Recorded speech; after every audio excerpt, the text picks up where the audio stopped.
Good morning.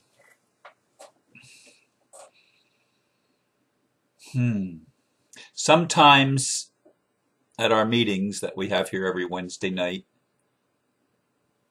some of the most interesting discussion takes place when the meeting is over. And that happened again last night as we got into our vision briefly of what the potentials and possibilities are for the world that we live in.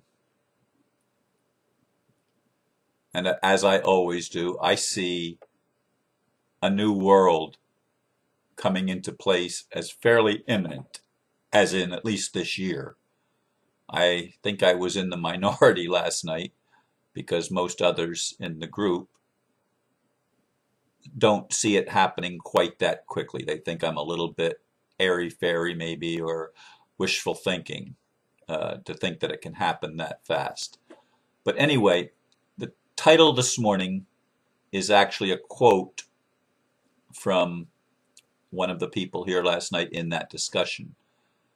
Not the 2012 part, but what follows. 2012, quote, "Maybe if you're a Bodhisattva or a Christ."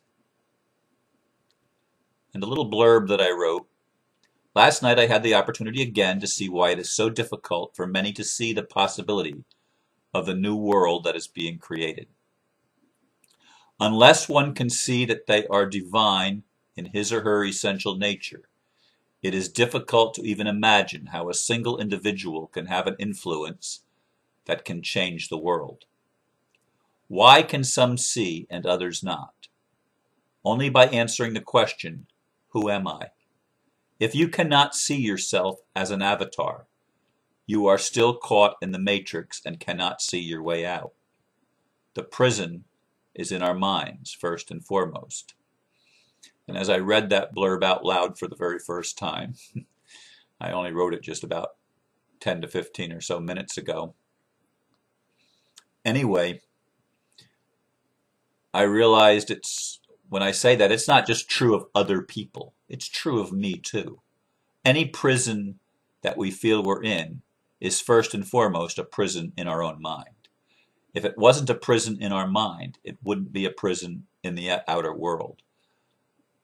And we're breaking that. I'm breaking through that, and many are breaking through that.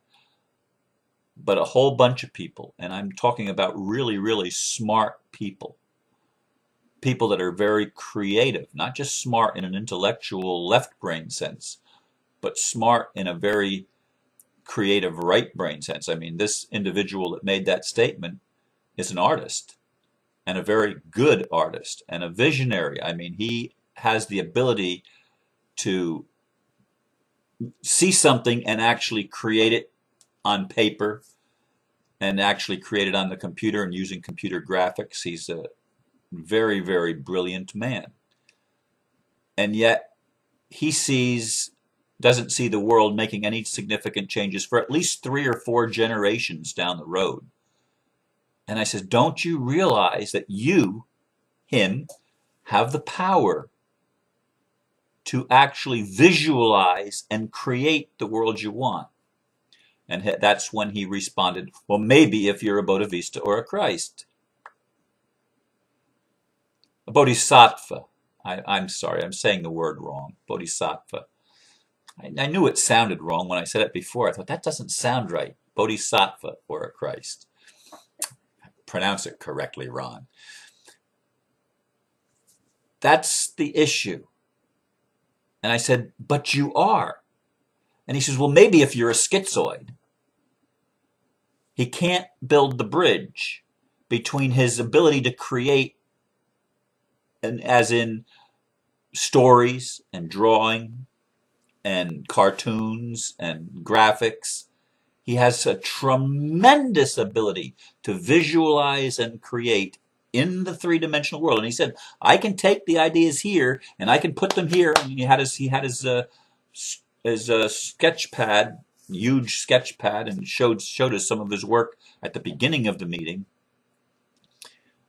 I can do that, but he can't see himself doing it in the 3D physical world, because the 3D physical world he's not capable of changing that. And he doesn't see himself as the Bodhisattva or the Christ. He was raised, of course, a Christian, and he went into that. And many of us in the Western culture were. Many in the Eastern culture are Buddhists, and I don't see a huge world of difference between them, not really. Both have a positive impact on people that at least touch the mystical aspects of it. And that's true of Sufism in the Muslim faith.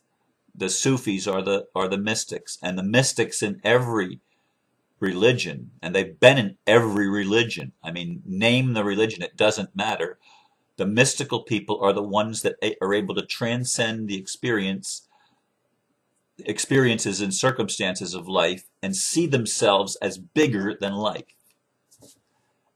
They identify themselves as having a gift or a power or something to offer, a boon that they can come down and take fire from the altar of the gods and bring it to man. And I encourage everyone to recognize that you are that Bodhisattva or Christ. You are that enlightened one.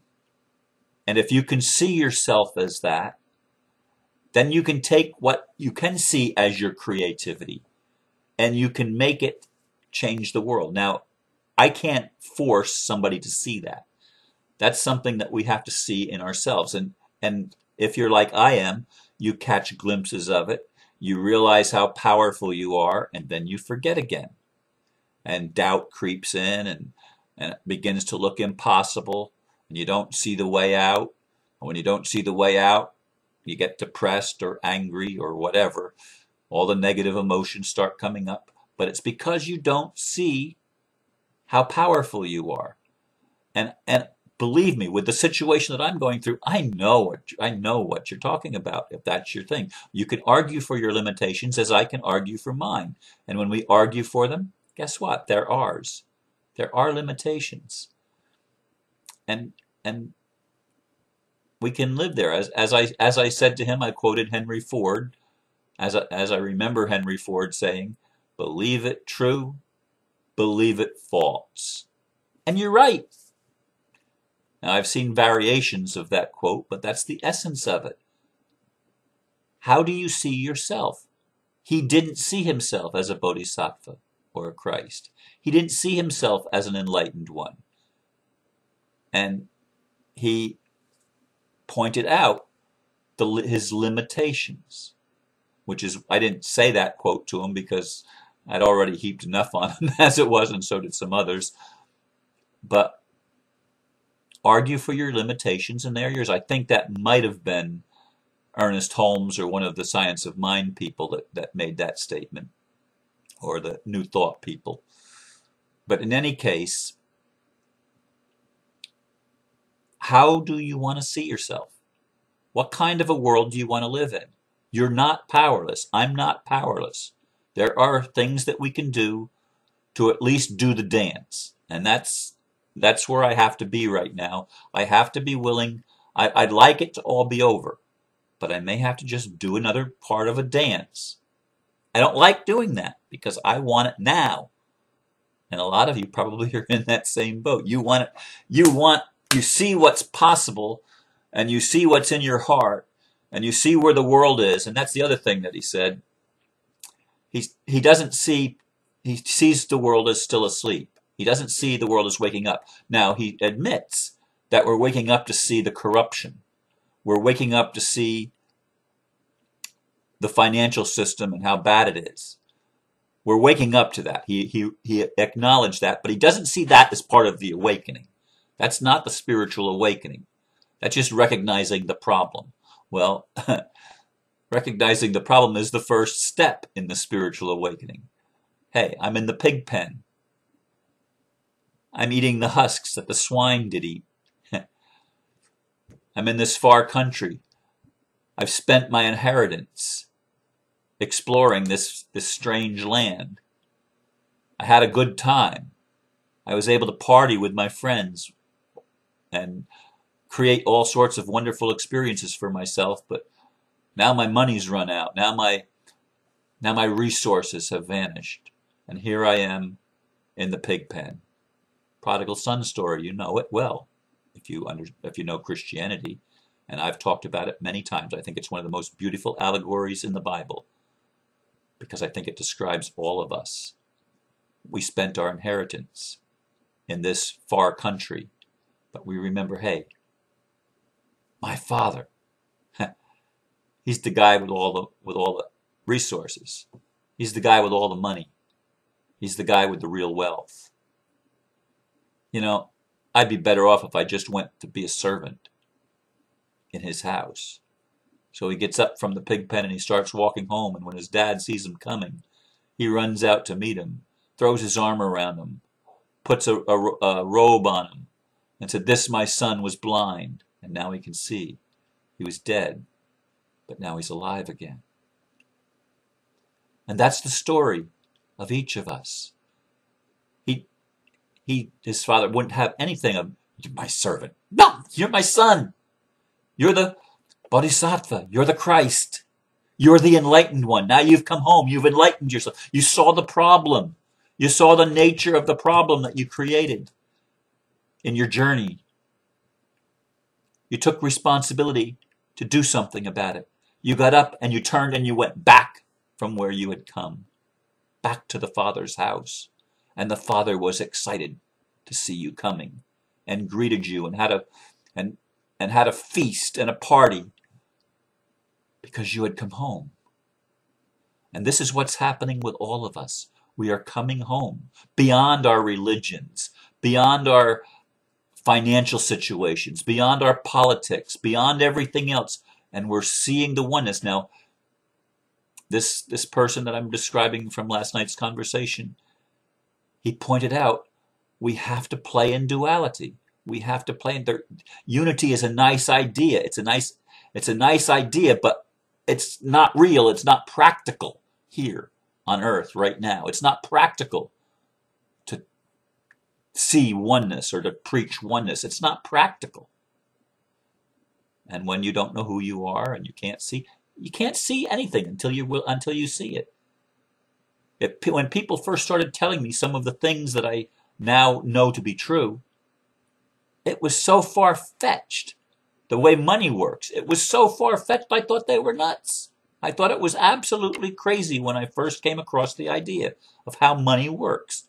It couldn't be that way. It couldn't possibly be that way.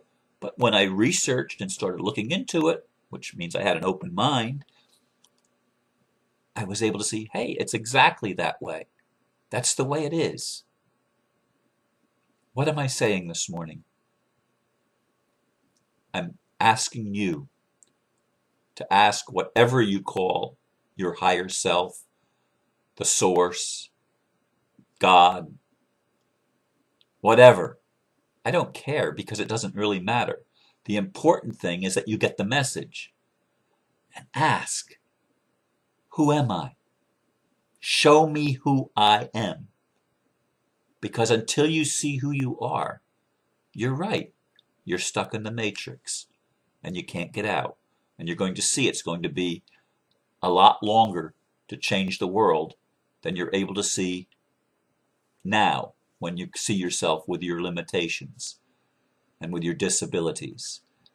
See yourself as powerful because you are, because I am. And that's the message that Jesus tried to give his disciples.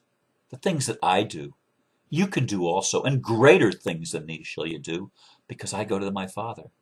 This is the day and the age, 2012. This is our time, 2011, 2012. This is the window of opportunity for us to do those greater things as we transform the world from a world of darkness to a world of light, from a world of corruption and fraud to a world of truth and love. This is the world that I see. What world do you see coming? You are a Bodhisattva. You are a Christ. Namaste.